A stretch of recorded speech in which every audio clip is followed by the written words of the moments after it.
আসসালামু আলাইকুম। সবাইকে শুভেচ্ছা জানাচ্ছি। মাসুম মাহবুব দেখছেন ওপেন দ্য ইউটিউব চ্যানেল এবং মাসুম মাহবুব ফেসবুক পেজ।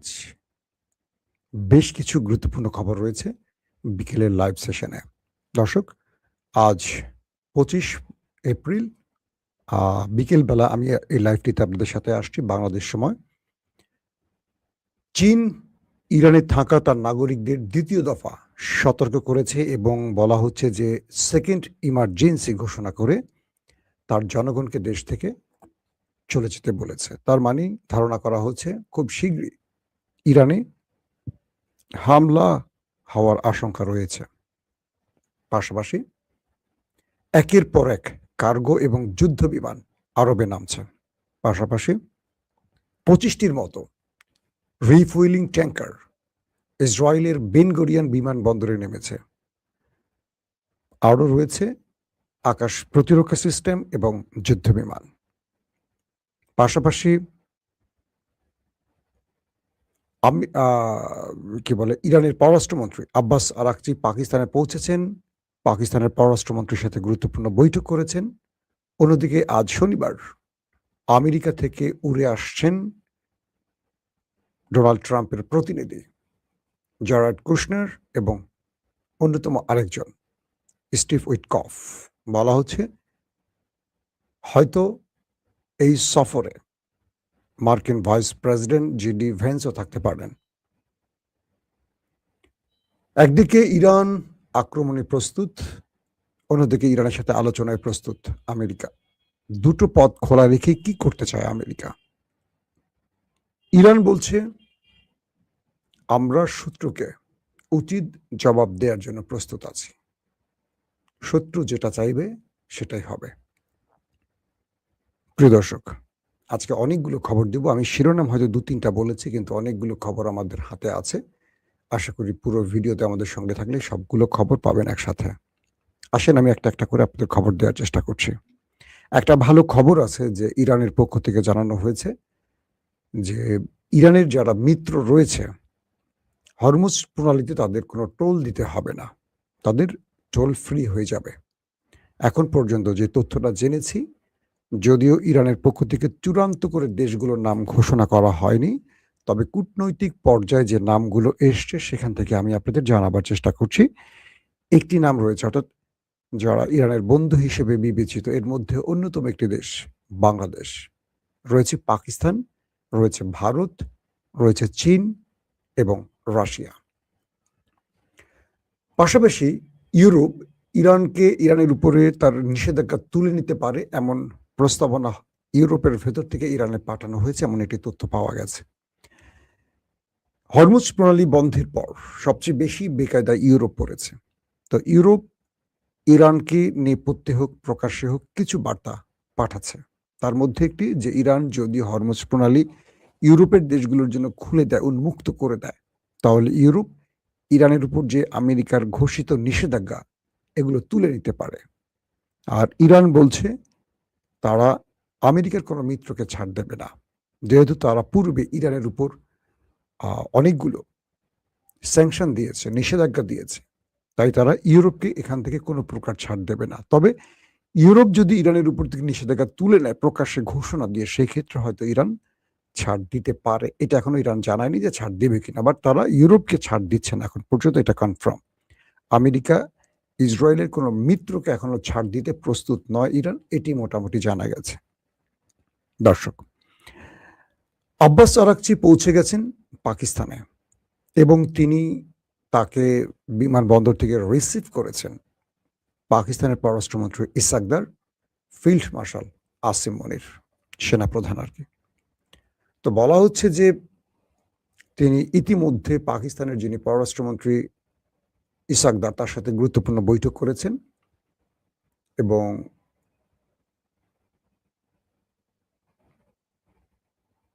একজন লিখেছেন গুপ্ত রাজাকারদের নিয়ে কথা বললে আপনার ভিডিও দেখা বাদ দিয়ে দেব। জি ভাই, আপনি এখনই আমার ভিডিও থেকে চলে যেতে পারেন নির্দ্বিধায়, আমার একটু আফসোস নাই। আমি কখনো কোনো দেশদ্রোহী, চাঁদাবাজ, টেম্পুলিক তারা আমার ভিডিওতে থাকুক আমি চাই না। আমার ভিডিও কাউকে দয়া করে দেখতে বলি না, একদমই না। সরি, আপনি আমার লাইভ থেকে চলে যেতে পারেন। আপনার মতো যারা সবাই চলে যেতে পারেন, একদম আমার আফসোস নাই। ইনসাফের জন্য আমি কথা বলবো, আপনার ভালো লাগুক আর না লাগুক। কারণ মৃত্যুর পর আমার আল্লাহকে আমি জবাবদিহি করবো, আপনাকে না। আমার দলের কাউকে আমি জবাব দিতে প্রস্তুত নই। কারণ আমার আল্লাহ জবাবদিহি করবে। আর আপনি যে নেতার দাস, চাকর, সেই নেতাও আল্লাহর কাছে মাথা নিচু করে দাঁড়াবে। আমার কাছে সবার আগে দেশ, দেশের জনগণ, কোনো দল নয়। আপনি যে দলটাকে ভালোবাসেন সেই দলটার, আপনার চেয়ে আমার গ্রহণযোগ্যতা সেই দলটায় বেশি আছে। ওকে? আমরা মুখ খুললে অনেক ক্ষতি হবে। আপনি কোনো মূল্যবান কিছু না সেই দলটার কাছে, একটা ভোটার মাত্র। আর সেই দলটার জন্য ১৫ বছর আমরা কি করেছি সেটা হয়তো আপনি জানেন না, সেই দলটার মালিক জানে। তো আমরা কথা বলি কেন জানেন? এই দেশটা সঠিক পথে আগাক। এই দেশটা আবার হাসিনার মতো অন্ধকারে না যাক। আবার আমার প্রিয় দলটা হাসিনার মতো পালিয়ে না যাক। একটা সঠিক পথে থাকুক, সেই চেষ্টাটাই আমরা করি। যদি আপনি না বোঝেন, আপনার মতো বেকুব দর্শক আমার দরকার নাই। একটু জ্ঞান বুদ্ধি মাথায় রাখতে হবে। দল করে কিছু চাঁদাবাজি করতে পারবেন, কিছু টেন্ডারবাজি করতে পারবেন। এইটা আপনাদের কাজ। আমাদের এটা কাজ না। একটা সুন্দর দেশ চাই। আপনারা দেশ ছেড়ে আমেরিকা চলে যান, ইংল্যান্ড চলে যান। কেন জানেন? সেখানে রুল অফ ল আছে। সেখানে এরকম মাস্তানি গুন্ডামি নাই। কিন্তু সেই দেশটাকে, আমার দেশটাকে আমরা আমেরিকা, ইংল্যান্ড কেন বানাতে পারি না বলেন? তারেক রহমান 18 বছর ইংল্যান্ডে ছিলেন। তিনি চাইলে এই দেশটাকে ইংল্যান্ড বানাতে পারেন। এখন তিনি প্রধানমন্ত্রী। আমরা সেই স্বপ্নের দিকে হাঁটছি তারেক রহমানের সাথেই। কিন্তু আপনারা গণ্ড মূর্খরা সেটা বোঝেন না। আমি আশা করি আপনাকে যেটুকু বলার বুঝে ফেলেছেন। আপনার মাধ্যমে বাকিদেরকেও বলেছি। আসেন, এরকম কমেন্ট করবেন যাতে আপনাদেরকে একটু বাসটা ঠিকমতো দিতে পারি। সমস্যা নাই। হ্যাঁ, আমার কোনো কিছু যায় আসবে না। এখন যে বিষয়টি তৈরি হয়েছে যে আব্বাস আরাকচি তিনি স্পষ্ট জানিয়ে দিয়েছেন যে তিনি আমেরিকার সাথে কোনো বৈঠক করবেন না।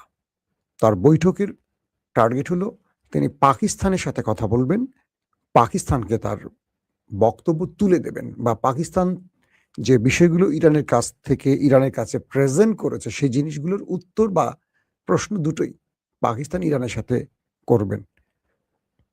পাশাপাশি তিনি মাস্কাট যাবেন, অর্থাৎ ওমান, এবং তিনি রাশিয়া যাবেন। এইটি হলো তার সফর, কি বলে, সফর সূচি আর কি। কিন্তু এরই মধ্যে বলা হচ্ছে, মার্কিন যুক্তরাষ্ট্রের পক্ষ থেকে বলা হয়েছে দুজন ব্যক্তি প্রথমে, জারেড কুশনার এবং স্টিভ উইটকফ, ইসরায়েলি মিত্র বা ইসরায়েলি আদর্শপুষ্ট দুজন আসবেন। সেকেন্ডারি সম্ভব হলে জেডি ভেন্স আসবেন। ডোনাল্ড ট্রাম্প আজকে স্পষ্ট করে একটি বক্তব্য দিয়েছেন। তিনি বলেছেন ইরানের কাছে আমাদের প্রস্তাবনাগুলো দেয়া হয়েছে, ইরান যদি এই প্রস্তাবনাগুলো বিবেচনা করে তাহলে যুদ্ধটা বন্ধ হতে পারে।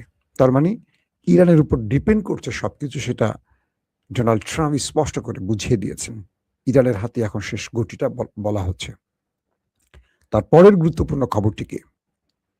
আমি আজকে সকালেও বলেছি, কাল রাতেও বলেছি, চীন তার জনগণকে ইরান ছাড়ার নির্দেশনা পাঠিয়েছে এবং কালকের পর আজকে আবার সেকেন্ড ইমার্জেন্সি জানিয়েছে। মানে চীনের জনগণকে, ইরানে যারা আছেন তাদেরকে বলেছেন দ্রুত ইরান ছেড়ে আসতে। আমার যদ্দূর মনে আছে 28 তারিখে যখন ইরানের উপর হামলা হয় দেশ দুটোর পক্ষ থেকে, তখন চীন এইভাবে তার জনগণকে সতর্ক করে ইরান ছাড়তে বলেছিল এবং পরের দিনই আমরা দেখলাম কয়েক ঘন্টার মধ্যে ইরানে হামলা হয়েছে। তো চীনের এই বার্তাটির মাধ্যমে এইটুকু বোঝা যাচ্ছে যে ইরানে হয়তো বড় হামলা হতে যাচ্ছে। পাশাপাশি চীন ইরানকে তার গোয়েন্দা তথ্য পৌঁছে দিয়েছে কখন ইরানে হামলা করতে পারে, কি কি হতে পারে, এই বিষয়ে চীন ইরানকে সকল তথ্য জানিয়েছে। এই বিষয়টিও নিশ্চিত হওয়া গেছে। পাশাপাশি কোনো একটি দেশ যখন হামলা করে কোনো দেশের উপর, তখন সেই দেশটিতে থাকা সকল নাগরিকদের সরিয়ে নেওয়ার জন্য সেই দেশটির মূল জায়গা পররাষ্ট্র দফতরে তথ্যটি জানানো হয়। ধরেন ইসরায়েল আমেরিকা ইরানে হামলা করবে, তো কি করবে ওরা? প্রথমে এই তথ্যগুলো জানিয়ে দেবে প্রত্যেকটা দেশের পররাষ্ট্র দফতরে। সেই পররাষ্ট্র দফতর দ্রুত তার জনগণকে সরিয়ে নেওয়ার জন্য কাজ শুরু করে দেয়। তার মানে এই হামলাটি ইরান জানবে যেমন, তেমনি অন্যান্য দেশও জানবে, যাতে ইরানে থাকা অন্যান্য দেশের জনগণ ক্ষতিগ্রস্ত না হয়। এই জন্য চীনের এই সেকেন্ড ইমার্জেন্সি ঘোষণার কারণে যুদ্ধ পরিস্থিতি বা যুদ্ধের আশঙ্কা আরো বেড়ে গেল। ইতিমধ্যে কয়েকটি সূত্রের বরাতে কিছু ভিডিও এবং সংবাদ আমাদের চোখে পড়ছে। সেটা হলো আরব দেশগুলোতে একের পর এক কয়েক ডজন রিফুয়েলিং ট্যাঙ্কার বিমান, কিছু জেট যুদ্ধ বিমান প্রবেশ করেছে এবং তাদের আনাগোনা বেড়েছে। প্রচুর আরবে মার্কিন ইকুইপমেন্ট ঢুকছে, একটার পর একটা ঢুকছে, এবং বলা হচ্ছে যে ইরানের সাথে যুদ্ধের প্রস্তুতি নিয়ে আমেরিকা এবার আরবের মধ্যে তাদের রসদ বাড়াচ্ছে, বিভিন্ন যুদ্ধ বিমান বাড়াচ্ছে, ড্রোন বাড়াচ্ছে, বিভিন্ন গোলা বারুদ যা যা লাগে, মিসাইল, একটার পর একটা কার্গো বিমান এখন আরবে নামছে।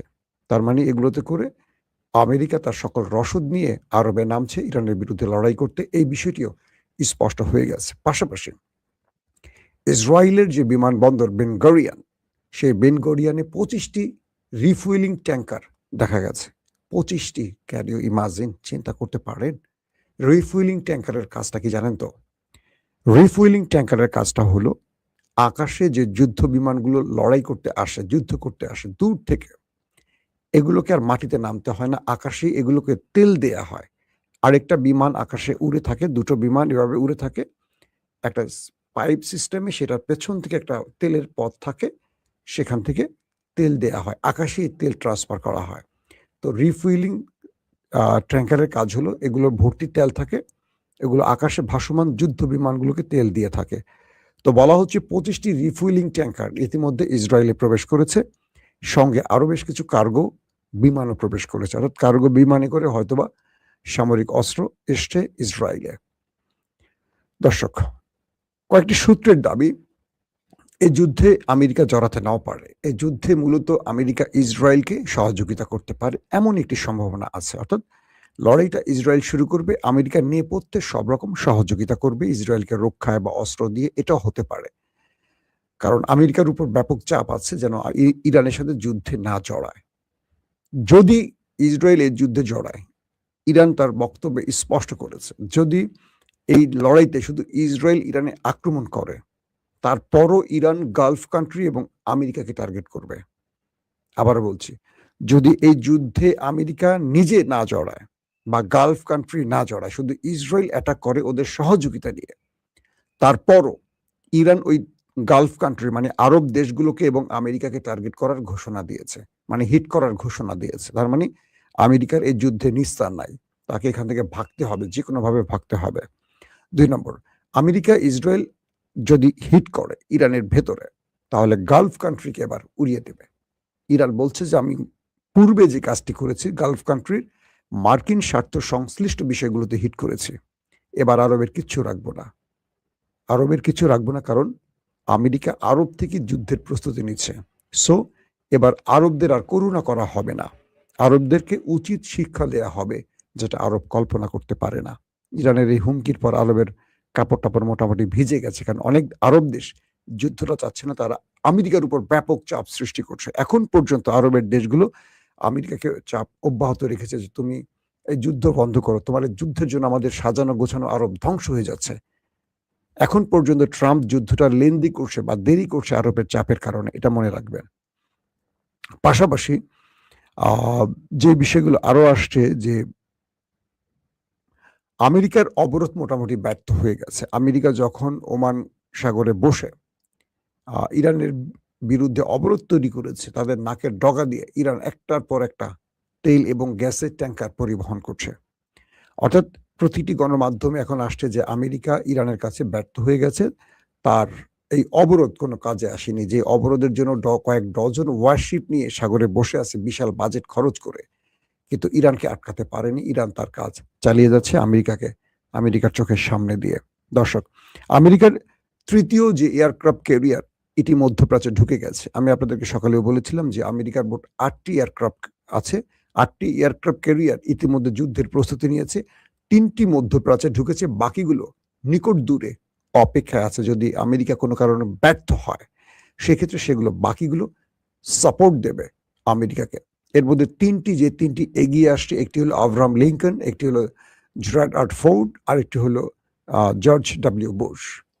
তো বলা হচ্ছে যে এই একটি এয়ারক্রাফট ক্যারিয়ারের মধ্যেই প্রায় আপনাদের হিসেব করতে হবে যে 3টি এয়ারক্রাফট ক্যারিয়ার মিলে তাদের প্রায় 15,000 সেলার মেরিনস আছে, রয়েছে প্রায় 200-র উপর যুদ্ধ বিমান, ড্রোন, আদার্স প্রতিরক্ষা ব্যবস্থা। এক একটা এয়ারক্রাফট ক্যারিয়ার প্রায় ছোট একটা দেশের মতো ব্যাপক ব্যয় বহন করতে হয় একটা এয়ারক্রাফটের জন্য একটা দেশকে। তো 15,000 সেলার মেরিনস তারা এখন ইরানের বিরুদ্ধে রণতরী থেকে এয়ারক্রাফট ক্যারিয়ার থেকে লড়াই করবে এবং এক একটার মধ্যে প্রায় 200 বা আরো বেশি যুদ্ধ বিমান আছে। তো সবকিছু মিলে বলা হচ্ছে যে এই লার্জেস্ট ইউএস প্রেজেন্স আরেকটা যুদ্ধের ইঙ্গিত দিচ্ছে এবং সেটা খুব বড় আকার ধারণ করতে পারে। এবং ইরান বলছে যে আমরা আমেরিকা ইসরায়েলের মোমেন্ট দেখেই আমাদের সিদ্ধান্ত ঠিক করব। আমরা সব ক্ষেত্রে প্রস্তুত আছি। যদি আমাদের উপর হামলা হয় আমরা সেকেন্ড ওয়েট করব না, হামলার সঙ্গেই জবাব দেব এবং তাদের হামলার ধরনের উপর ডিপেন্ড করবে আমাদের হামলার ধরন। অর্থাৎ তারা যেই জায়গাগুলোতে টার্গেট করবে সেম টার্গেটগুলোতে আমরাও করব এবং তাদেরকে আমরা সেই শিক্ষাটা দেব তারা যেন আর তৃতীয়বার ভুল না করে। তারা যদি দ্বিতীয় ভুলে আসে এরপর তাদের জন্য তৃতীয় ভুলের সুযোগ আমরা আর দেব না। এবং আমেরিকার ইন্টেলিজেন্স, আমেরিকার যে গোয়েন্দা তথ্যের আদান প্রদানকারী সংস্থা ইন্টেলিজেন্স, তারা কংগ্রেসকে যে তথ্যটি দিয়েছে তারা বলছে যে ডোনাল্ড ট্রাম্পকে আমরা বুঝিয়ে ব্যর্থ হচ্ছে, ইরান কোনো মামুলি দেশ নয়। ট্রাম্প যে বারবারই বলছে ইরানের শক্তি নাই, ইরানকে দুর্বল করে ফেলেছে, ইরানের নেভিকে শেষ করে ফেলেছে, আইআরজিসিকে শেষ করে ফেলেছে, এয়ারফোর্সকে শেষ করে ফেলেছে, এই তথ্য সঠিক নয়। ইরান ভেতরে ভেতরে আরো শক্তি সঞ্চয় করেছে এবং ইরানকে যতটা দুর্বল ভাবে মার্কিন প্রেসিডেন্ট ডোনাল্ড ট্রাম্প প্রেজেন্ট করছেন এটা সঠিক নয়। অর্থাৎ আমেরিকার ইন্টেলিজেন্স কংগ্রেসকে ইরানের বর্তমান অবস্থা বর্ণনা করেছে যে ইরান কতটা শক্তি সঞ্চয় করেছে বা ইরান কতটা ভয়ঙ্করভাবে আমেরিকাকে ইসরায়েলকে পাল্টা জবাব দিতে পারে। এই কংগ্রেস যদি এখন ইরানকে চাপ দিয়ে এই যুদ্ধ থেকে সরাতে পারে। দর্শক, আজকের মতো লাইভটি শেষ করতে চাই। আশা করি যে তথ্যগুলো আপনাদের দেওয়ার দরকার ছিল আমি গুছিয়ে যতটুকু পেরেছি দিয়েছি। আজ রাতে প্রয়োজনে আরো একাধিকবার, শুধু একবার না, প্রয়োজনের সুযোগ বা আরো গুরুত্বপূর্ণ খবর থাকলে আরো কয়েকবার আমি লাইভে আসার চেষ্টা করব। আমাদের চ্যানেলটি যাদের ভালো লাগে অবশ্যই, আবার বলছি, আমরা এই চ্যানেলের মাধ্যমে শুধু আন্তর্জাতিক না, প্রয়োজনে বাংলাদেশের খবর দেই, বিভিন্ন ধরনের খবর দিয়ে থাকি। তো আপনারা আমাদের চ্যানেলটি সাবস্ক্রাইব করে রাখতে পারেন যাদের ভালো লাগে। যারা ফেসবুকে দেখছেন, ওপেন মাসুম মাহবুব যেটা ফেসবুক, তারা লাইক এবং ফলো করে আমাদের সঙ্গেই থাকতে পারে। আজকের মতো বিদায় নিচ্ছি। প্রত্যেকে ভালো থাকবেন। আল্লাহ হাফেজ।